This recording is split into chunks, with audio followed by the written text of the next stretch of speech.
Hello my dear friends, you're on the Military Summary channel. On this video we're going to discuss the most important events that took place during the previous 12 hours. We have lots of very interesting updates, so let's start.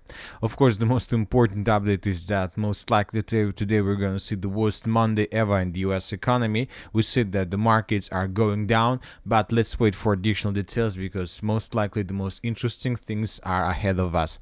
But now let's discuss the situation in Ukraine. We have lots of very important statements, and first let's talk about some insights that the Telegraph shared with us. The Trump is continuing on a quick Ukraine peace deal, leaving Putin rubbing his hands. So let's discuss in detail this article. US prepares to issue Ukraine thoughts ultimatum. Peace deal on Russia's terms or loss of US support, the Telegraph.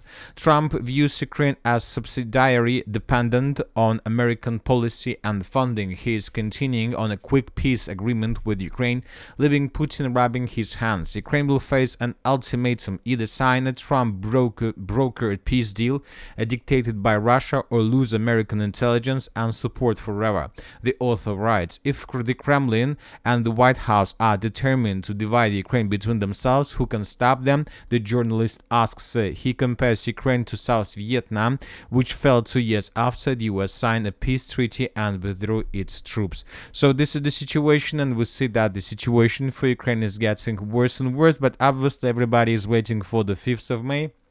Because during the 5th of May, there's going to be a very important question whether Zelensky is going to sign and to extend the martial law, or he will finish this. If he finishes this, then most likely the war will be finished as well. If he extends the martial law, then nobody can tell for sure when exactly the situation will be finished. Now let's return back to Ukraine. Let's discuss the situation on the ground, and let's start from the Zaporizhzhia direction. Today, the Bobry squad of FPV drone operators, probably one of the most experienced FPV drone operators, published another video how they were attacking and destroying the vehicles of the armored forces of Ukraine in the vicinity of the settlement by the name of Kupyansk. So we have another video with a significant number of episodes. Tens of vehicles were destroyed just during the previous 24 hours, and if we summarize the number of vehicles that this squad managed to destroy probably since the beginning of April, probably we would count around 100 vehicles. So the Ukrainians suffer huge losses, and we see that the Russians continue concentration in this area, and that the Russians are planning to probably intensify their offensive operation after they destroy as many as possible vehicles and the Western equipment. As for now, the situation on the ground without any changes. Now let's move further and let's discuss the situation in the South Donetsk direction and in the Bogatyr direction. According to information we have, the Russians during the previous 24 hours managed to improve their position significantly to the northwest of the settlement by the name of Buhlatka. The Russians basically managed to break through the Ukrainian defense belt and to enter the eastern outskirts of the settlement. Let's discuss this in details. Situation on Velika Novoselivka front. During the last 3 days, the Russian army made new advances northwest of Buhlatka, taking control over a series of positions at the eastern outskirts of Shevchenka. So this is the situation. Another important statement: Velika Novoselivka area fighters of the 57th Brigade advanced towards Shevchenka, taking forest belts northeast of the settlement.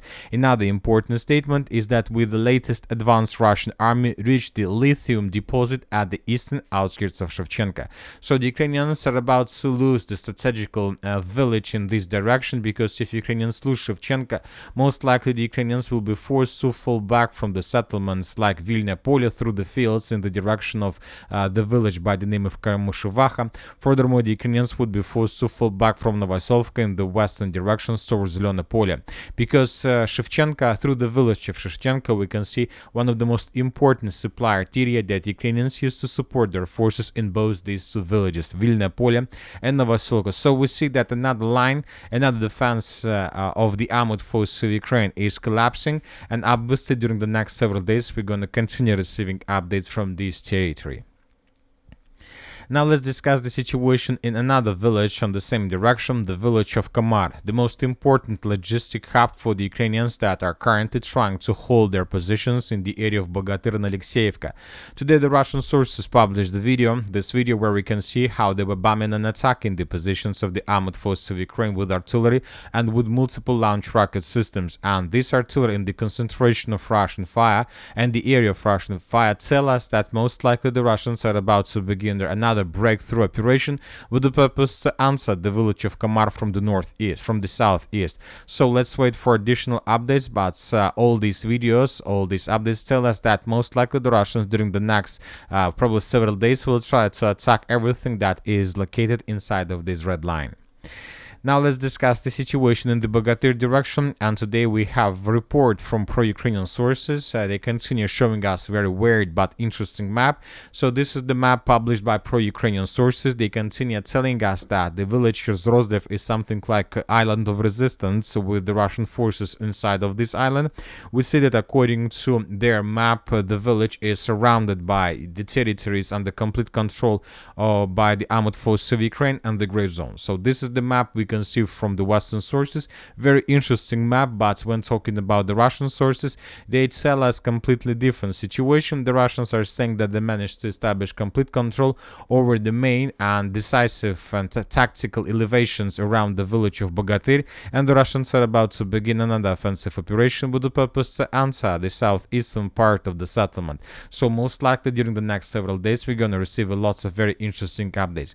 The only problem with all these Russian offensives is the bad weather, is that the current is very bad weather all over the entire territory of Ukraine. We have snow, we have very powerful wind, we have not very good, let's say, climate situation for carrying out any offensive operation, both for the Russians and for the Ukrainians. Now let's move further and let's discuss the situation around the city of Pokrovsk, where according to different mappers and according to different sources, the Russians managed to secure completely the salient to the southwest of the city of Pokrovsk. The Russians managed to stabilize the situation. The Russians managed to repel every single attack that took place, that been taking place probably since the beginning of this year. And now the Russians finished the regrouping and the Russians are ready to begin their own offensive operation. Let's discuss in details and let's first talk about the village of Kupyansk. Today pro-Ukrainian sources published this video where we can see how the Ukrainians were FPV droning and attacking the Russians in the southwestern part of the village, and this video confirms that the Russians have their positions there and that the Russians have strong control over this territory. I'll remind you that several days ago, more precisely on the 4th of April of 2025, the Minister of Defense of the Russian Federation reported that the village of Kupyansk was completely secured and cleared by the Russians, but as you can see, as for the 4th of April, without any geolocations that could confirm this. But today on the 7th of April we got two geolocations, the first one from the southwestern part and the second one was published by the Russians, more precisely by the Minister of Defense of the Russian Federation. Here we can see the village of Kupyansk almost reduced to ruins, and here we can see the moments and episodes how the Russians were fighting for this territory. So this is exactly the video and the main topic and the main theme of this video by the Russians, made by the Russians, is how the Russians were fighting, including the village of Kupyansk from the Ukrainians. So this is another proof that confirms Russian control over this territory. Furthermore, different mappers readjusted their maps in the vicinity of the settlement by the name of Solyone. So neutral mappers reported that the Russians managed to regain their positions to the west of the village of Solyone and to the northeast of the village of Kupyansk. We have adjusted basically the map back in the Russian favor, because since this part was adjusted in Ukrainian favor by different mappers, we haven't received even a single geolocation that can confirm this. So that is why we just returned the map back in the Russian favor. Another important updates are coming from the line between Udachne and Kotlina.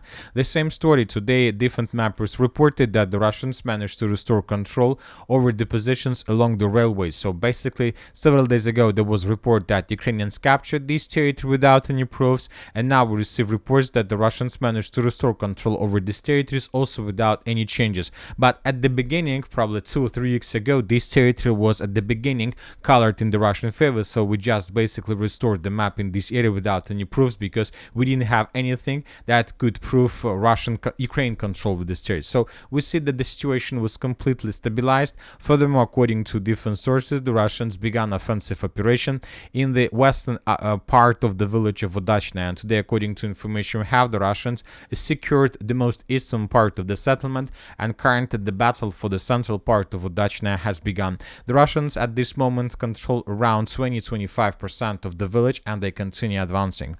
Furthermore, according to information we have, the Russians managed to finish the battle for the village of Lysivka. So this territory was secured and captured by the Russians, and this information was provided us by pro-Ukrainian sources. As you can see, this is very important. They confirmed this information, and neutral mappers also confirmed this information. But when talking about pro-Ukrainian sources, they tell us that the Russians control around 40% of the settlement of Lysivka completely, and the rest 60% are located in contested area or inside of the gray zone. So which means that most likely the village of Lysivka would be secured and cleared by the Russians in the very near future.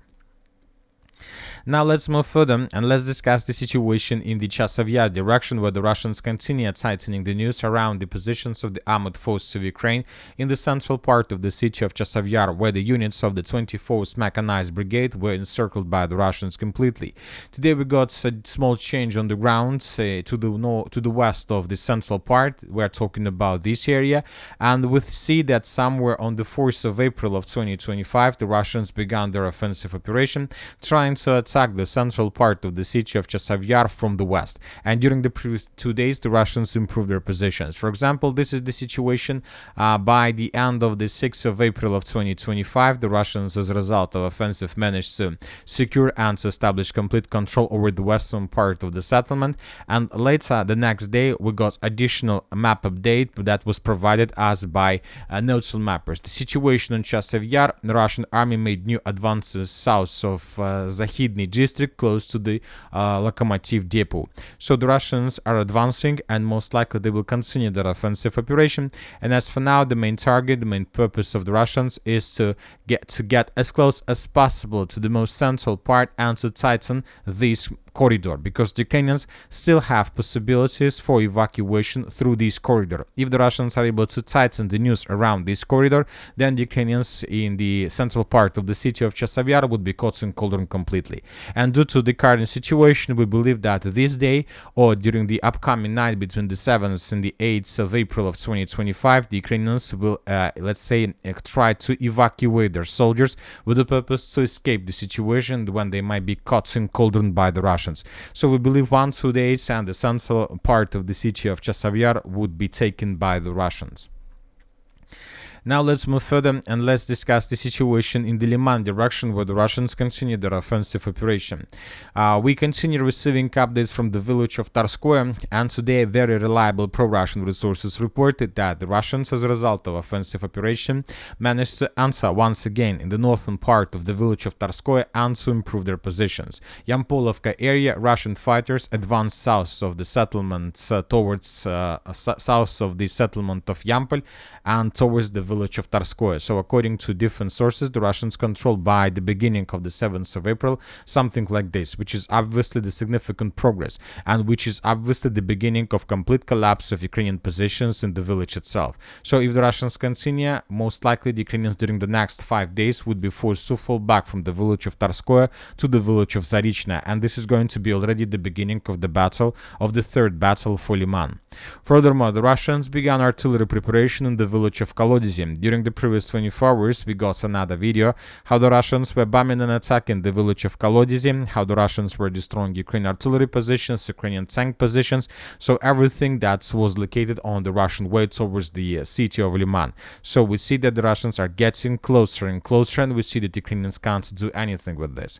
Furthermore, another important update we got from pro-Ukrainian sources: the Russian armed forces continue to advance in the Lyman area. The situation on the Novokaterinivka-Nevsky situation continues to escalate, and the Russians continue offensive operation to advance, having an advantage in the area. In particular, assault operations are being carried out in the direction of Novomikhailivka and in the Nevsky area, and the Russian armed forces were successful. The Russians also had success in the Nova area, and the constant pressure is being exerted on Katerinovka. So this article told us that the Russians continued their offensive and continued their pressure in this area between the villages of Nova, Katerinovka and Novomikhailivka. The Russians are tasked to establish complete control over this territory as soon as possible. Another important thing we got from Borova direction, this is probably the heart of this offensive operation. Today the units of Ukrainian forces made very interesting article. The commander of the 1st Assault Battalion of the 3rd Separate Assault Brigade of the Ukraine Armed Forces reports that in the Borova direction the Russian command is now headed by Mordvichev, who previously headed the Russian command in the Avdiivka-Pokrovsk direction. So according to this article, the general who was responsible, who was in charge of the Russian army when there was the huge breakthrough Ukraine positions in the vicinity of Pokrovsk and Avdiivka, was redeployed in the direction of Borova direction with the purpose probably to command Russian offensive operation, with the purpose to establish complete control over the village of Borova and to cut this part of Ukrainian foothold on the Russian side, basically of the river Oskol. So this is very important article, which means that the Russians will continue offensive and that this, let's say, pocket is the primary task and the primary target for the Russians. Now let's move in the northern Kupyansk direction. Today, according to pro-Ukrainian sources, the Russians managed to improve their position significantly. As you can see, the Ukrainians are showing us very huge progress on the ground. But when talking about the pro-Western, pro-Ukrainian mappers, the Russian progress is not the most important thing. I would like to point your attention to the gray zone or contested area that was added to pro-Ukrainian maps, as a result of probably some investigation process. So we see that the Russians are far from the territory they control, and according to the pro-Ukrainian sources, the Russians indeed entered the northeastern part of Kondrashovka, because this first street of the village of Kondrashovka is marked as a gray zone or contested area according to pro-Ukrainian sources. So we see that the lines in this area are collapsing as well, and the Ukrainians can't do anything with this. Now let's move further and let's discuss the situation in the northern part of Ukraine. And as for this area, the most important updates are coming from the village of Guiva, where the Russians are about to finish the battle and to force the Ukrainians to fall back. The Russian offensive operation in this area started around on the 3rd of April of 2025. So this is the situation by this date, and as a result of clashes during the first day, the Russians managed to improve their position significantly and to take under control the northern part of the settlement. Here we can see the video how the Russians were filming their positions in this part of the village. By the end of the 5th of April, the Russians managed to improve their positions and basically to cut the village of Guiva in two. This information was confirmed by the video published by the Ukrainian site, where we can see how the Ukrainians were bombing the edge positions of the armed forces of the Russian Federation in the central part of the settlement. By the end of the 6th of April, the Russians managed to improve their positions significantly in the central part. Basically, they cut completely the village of Guiva in the northwestern part and in the southern and in the eastern part together. And by the beginning of the 7th of April, we got additional geolocations that confirmed that by the beginning of the 7th of April, the Russians established control for over more than 60 or 70% of the settlement. The Ukrainians, according to these videos and articles, controlled just the most southern part, and most likely during this upcoming night the Ukrainians will be forced to fall back. Otherwise, the Ukrainians would be caught in cauldron by the Russians. So we believe that's probably tomorrow, by the 8th of April of 2025, the Ukrainians would abandon their positions from Guiva. Probably tomorrow the official Telegram channel of the Group of Forces North will confirm this information. Most likely the day after, the Minister of Defense of the Russian Federation will do the same. At the same time, we continue receiving reports about the battles for the village of Udachne. So we believe that during this week these two villages would be retaken by the Russians. But as for the village of Garnal, we believe that they're going to be another week or two before the Russians are able to secure this territory as well. And that's it for the short video. Military Summary channel reminds we condemn any violence in the world. Thank you for your watching. Subscribe to my channel, put your likes, join my Patreon, and have a good day. Bye bye.